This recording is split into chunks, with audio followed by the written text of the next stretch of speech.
Assalamualaikum warahmatullahi wabarakatuh. Jumpa lagi dalam pembelajaran IPA ya, khususnya kelas 7 ya. Nah, kali ini kita akan melanjutkan materi bab baru. Judulnya adalah interaksi makhluk hidup dengan lingkungan. Sebelum kita melanjutkan ke pembelajaran, Pak Rendra selalu mengingatkan untuk menerapkan protokol kesehatan, menjaga jarak, mencuci tangan, dan menggunakan masker dimanapun kalian berada. Oke, kita lanjutkan ke pembelajaran ya. Nah, ayo kita amati bareng-bareng. Di situ ada gambar. Nah, ada rumah, ada sawah, kemudian ada pegunungan. Nah, rumahnya ini mewah ya, mepet sawah. Nah, bagaimana seandainya kita sedang tinggal di area persawahan tersebut? Nah, sepertinya tinggal di rumah dengan pemandangan sawah bagus, enak juga ya. Soalnya terhindar dari hiruk-pikuk bisingnya kota, udaranya lebih segar, jadi lebih nyaman. Nah, tentunya ketika kita tinggal di area persawahan, tatkala kita melihat seorang petani ya sedang panen ya, tentunya senang dong dapat padi banyak, panennya melimpah. Nah, tentunya senang lah ya.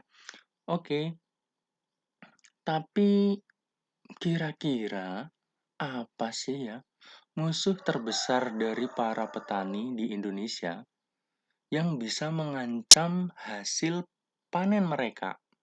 Kira-kira apa ya? Nah, bisa kita amati. Nah, tentunya ketika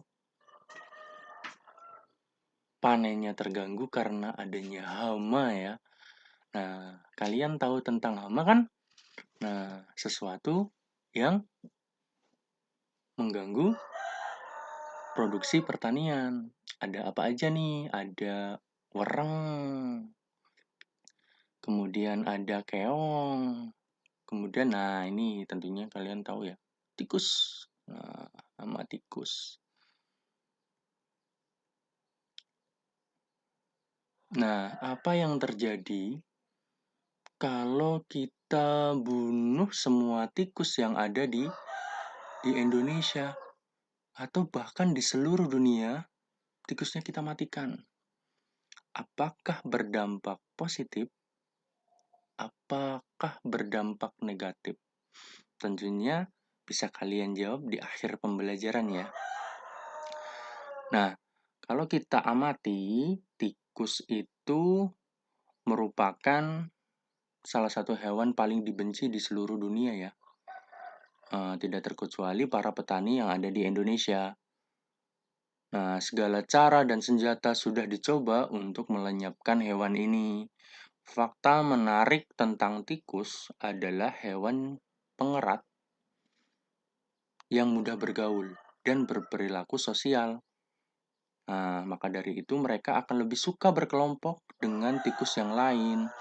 Tetapi sifatnya ini tentunya membawa kerugian bagi petani-petani kita.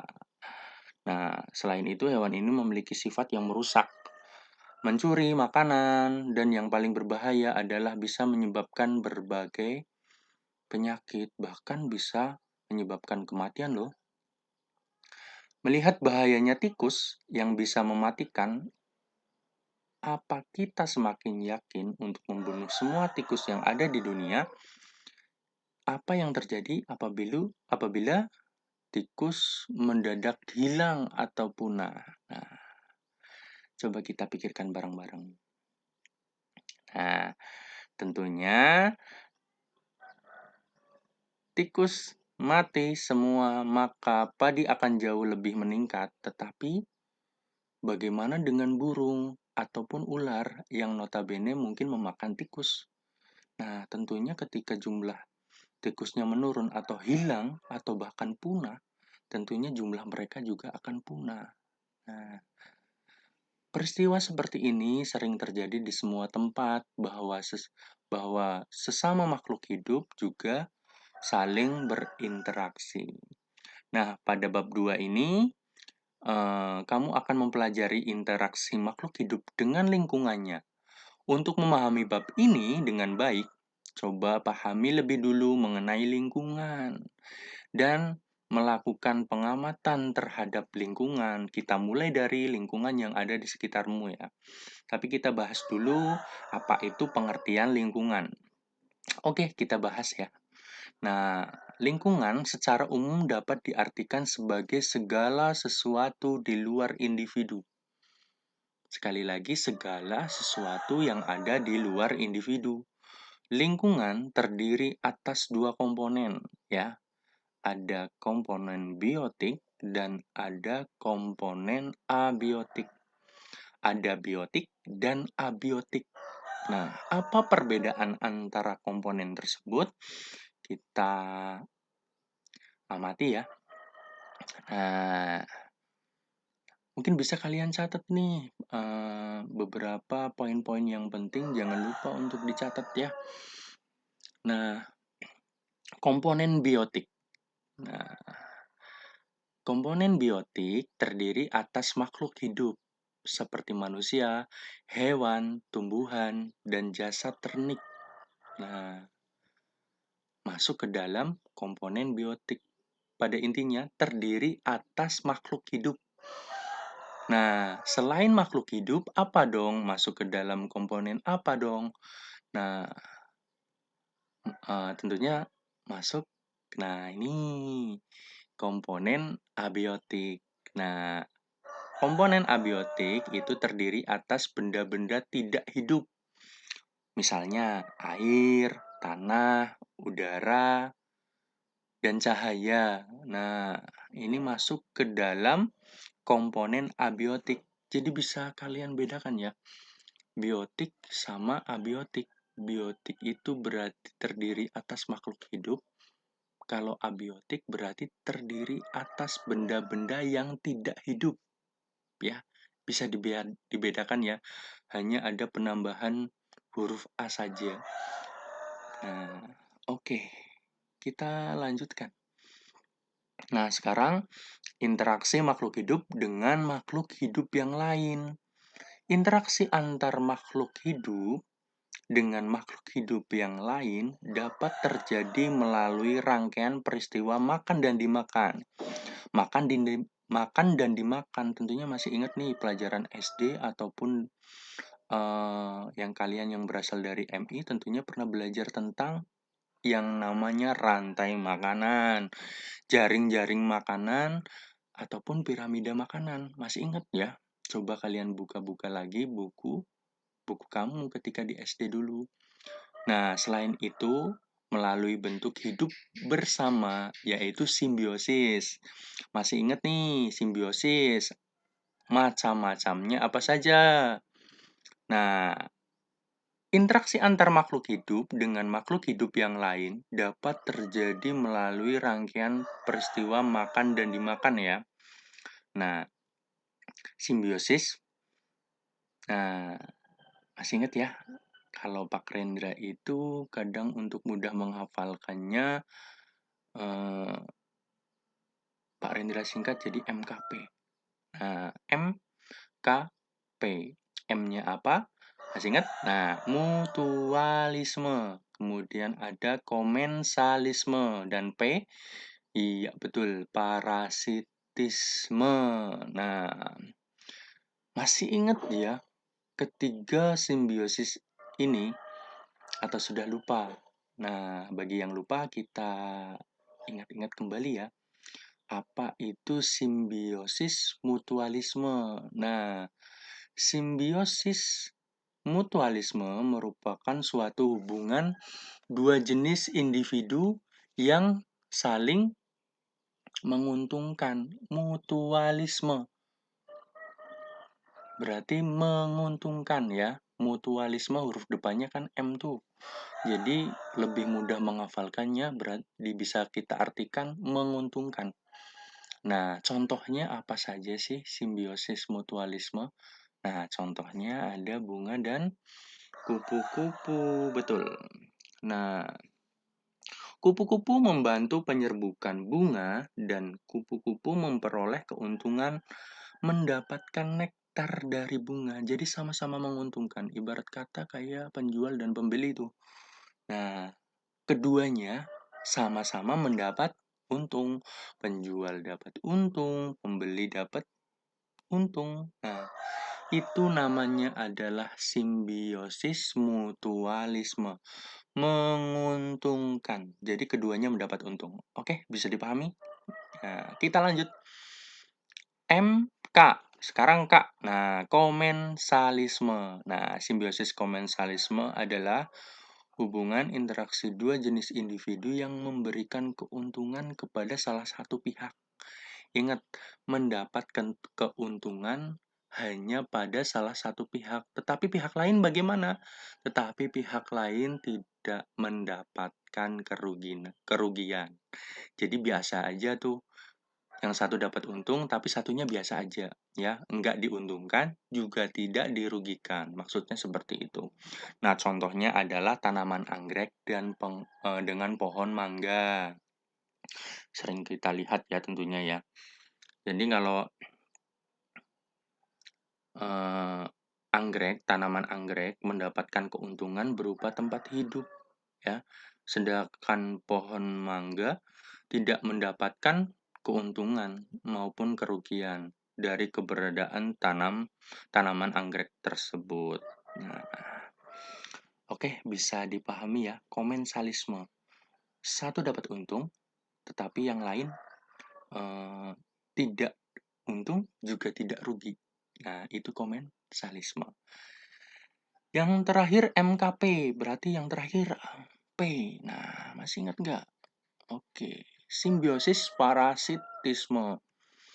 Simbiosis parasitisme merupakan hubungan dua jenis individu. Nah, perlu dipahami nih perbedaannya. Nah, kalau untuk parasitisme, ya, dua jenis individu yang memberikan keuntungan kepada salah satu pihak, tetapi pihak yang lain itu dirugikan. Jadi satu untung, yang lain itu dirugikan. Ya. Nah, contohnya ini adalah kutu rambut dan manusia. Interaksi antara kutu rambut dan manusia. Merugikan dong. Bagi kita kutu rambut itu merugikan. Kok bisa, Pak? Kutu rambut merugikan? Ya, jelas lah ya. Kutu rambut memperoleh keuntungan dari manusia berupa darah yang diisap sebagai makanannya, sedangkan manusia akan merasakan gatal pada kulit kepalanya. Ya, karena darahnya diisap, ya tentunya bisa kehilangan darah ya. Nah, walaupun jumlahnya tidak banyak, tapi tergantung banyaknya kutu ya. Jijik ya. Nah, itu simbiosis MKP ya.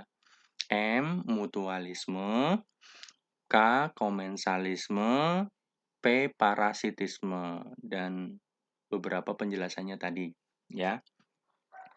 Oke, kita lanjut. Nah, peran organisme berdasarkan kemampuan menyusun makanan.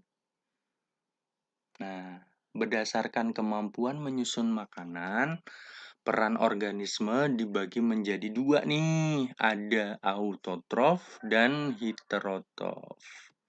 Apa itu autotrof? Nah, perlu kita garis bawahi ya, autotrof itu adalah tanaman dan beberapa jenis bakteri yang bisa membuat makanan sendiri. Nah, untuk memberi makanan diri mereka sendiri, untuk membantu mereka tumbuh. Nah, ini jenis autotrof. Ini berarti bahwa mereka menerima dan menyerap bahan penting untuk pembentukan makanan. Selanjutnya adalah heterotrof ya. Nah, kalau heterotrof itu merupakan semua hewan dan organisme lain yang tidak dapat membuat makanan sendiri. Nah, dikategorikan sebagai heterotrof. Nah, termasuk kita nih, kita nggak bisa membuat makanan sendiri, ya, menghasilkan makanan sendiri itu tidak bisa. Nah, kita makan dari tentunya dari tanaman ataupun hewan, ya. Secara sederhana kita itu termasuk konsumen yang membutuhkan sumber eksternal untuk makanan.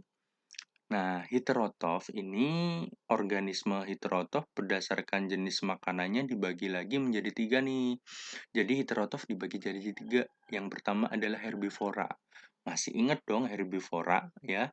Sebuah heterotrof yang memperoleh energi langsung dari tanaman. Kalau karnivora, karnivora itu mereka hewan yang memakan hewan lain.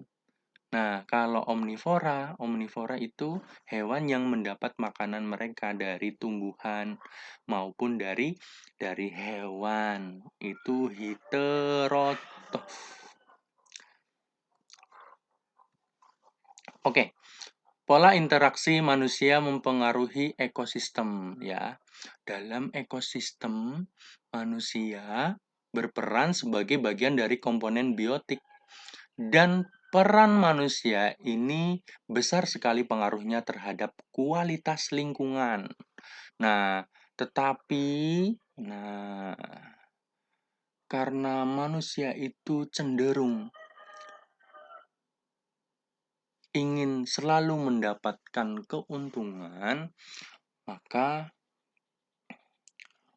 karena ulah manusia, kadang kualitas lingkungan dapat menurun dan dapat mempengaruhi kelangsungan hidup manusia di masa yang akan datang. Kalau kita lihat di situ, tentunya,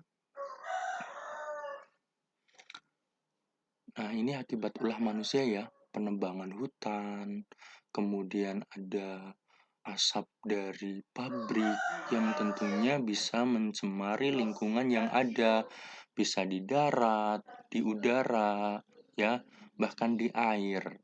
Nah, tentunya ini yang harus kita bisa jaga ke depannya, ya. Jangan sampai anak cucu kita itu menerima akibat dari perbuatan kita di hari ini. Seperti itu, ya. Kalau ini terus-menerus dilakukan, tentunya akan mempengaruhi ekosistem yang ada di lingkungan kita. Kita yang harus menjaga lingkungan. Seperti itu. Nah, itu pembelajaran yang bisa Pak Rendra sampaikan pada kesempatan kali ini tentang interaksi makhluk hidup dengan lingkungannya. Adapun nanti ketika ada kesulitan dalam pemahaman materi, bisa tanya secara langsung ya. Oke, sekian dan terima kasih. Kurang lebihnya mohon maaf. Wassalamualaikum warahmatullahi wabarakatuh. Selamat pagi semua.